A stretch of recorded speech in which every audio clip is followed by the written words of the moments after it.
que contaram ao Brasil e ao mundo.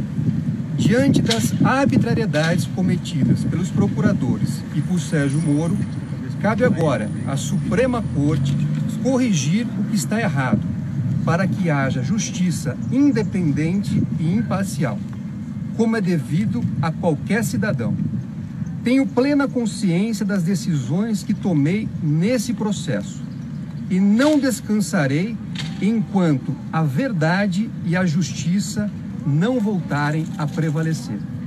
Então, esta é uma carta escrita pelo ex-presidente Lula na data de hoje, orientando os seus advogados a respeito da posição dele sobre a questão que foi posta, a questão, o requerimento para que ele progredisse no regime a partir de condições estabelecidas pela Justiça.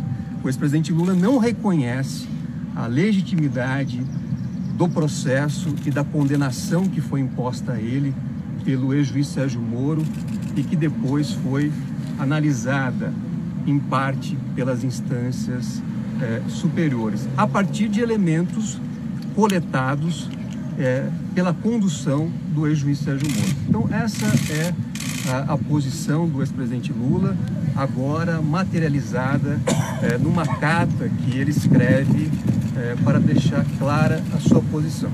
Doutor Zanin, na prática, como que vai funcionar isso? Se a juíza pedir ou decretar que ele tem direito ao regime, como que o presidente vai manifestar esse desejo dele de não cumprir as condicionantes? Bom, primeiro, nós ainda não recebemos nenhuma intimação da Justiça para apresentar uma manifestação sobre o requerimento feito pelos procuradores da Lava Jato. Então, nós primeiro temos que aguardar esta intimação e aí, no prazo estabelecido, nós apresentaremos uma manifestação seguindo esta orientação dada pelo nosso cliente, o ex-presidente Lula. Na prática, o que o senhor vai escrever nessa manifestação? Olha, ainda precisamos, como eu disse, receber a intimação e a partir do momento em que se verificar o prazo cabível para a nossa manifestação, nós vamos apresentar exatamente a posição do ex-presidente Lula.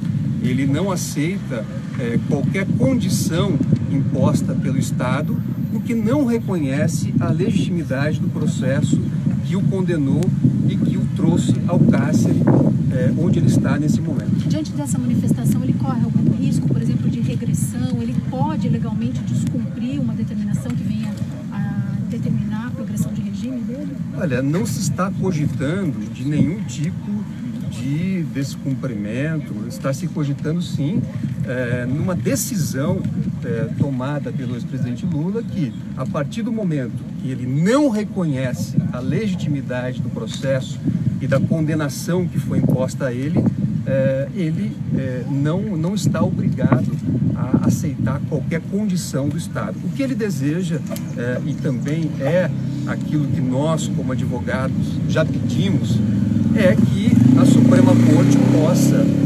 analisar os pedidos que foram apresentados, seja sobre a suspeição do ex-juiz Sérgio Moro, seja sobre a suspeição dos procuradores da Lava Jato, porque isso, ao nosso ver, é o que deve conduzir à declaração da nulidade de todo o processo e, consequentemente, ao restabelecimento da liberdade plena do ex-presidente. Doutor, a movimentação processual sugere que a juíza que responde pela execução do ex-presidente vá tomar uma decisão. Ela hoje pediu para que a Polícia Federal apresente a carta de boas condutas do ex-presidente durante o tempo que está preso e também pede um recálculo de determinadas questões ligadas à dosimetria.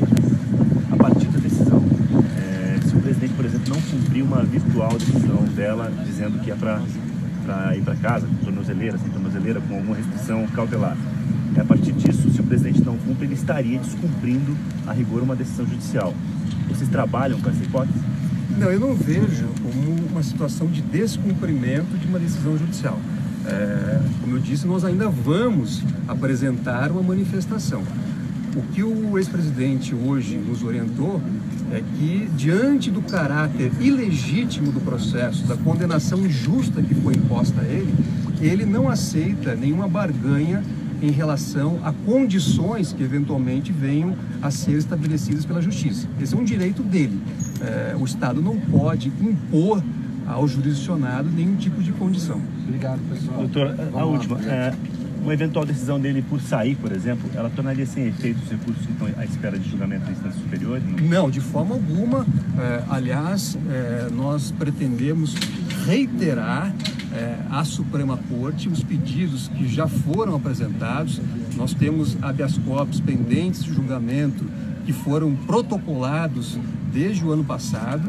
Então, a nossa atuação será no sentido de reiterar à Suprema Corte o pedido para que esses habeas corpus sejam julgados e, ao nosso ver, esse é o caminho para que os processos sejam anulados porque foram conduzidos sem observância do devido processo legal. Doutor Zanin, uma questão. O senhor deve fazer esse pedido ao Supremo Tribunal Federal, reforçar esses pedidos? Nós vamos, a partir dessa posição do ex-presidente Lula, tomar todas as providências jurídicas necessárias, inclusive essa reiteração à Suprema Corte para que haja um julgamento desses habeas corpus que estão pendentes. Doutor Zanin, caso o ex-presidente queira rever essa posição, os senhores estão aguardando uma decisão do STF.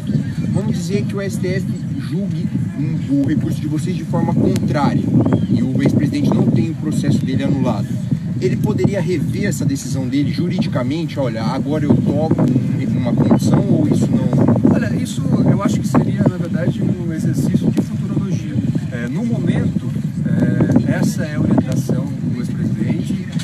Ele está reafirmando e sendo coerente com a posição que ele sempre manifestou.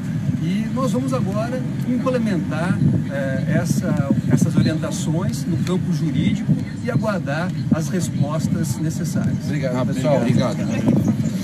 Valeu, Júlio. Obrigado.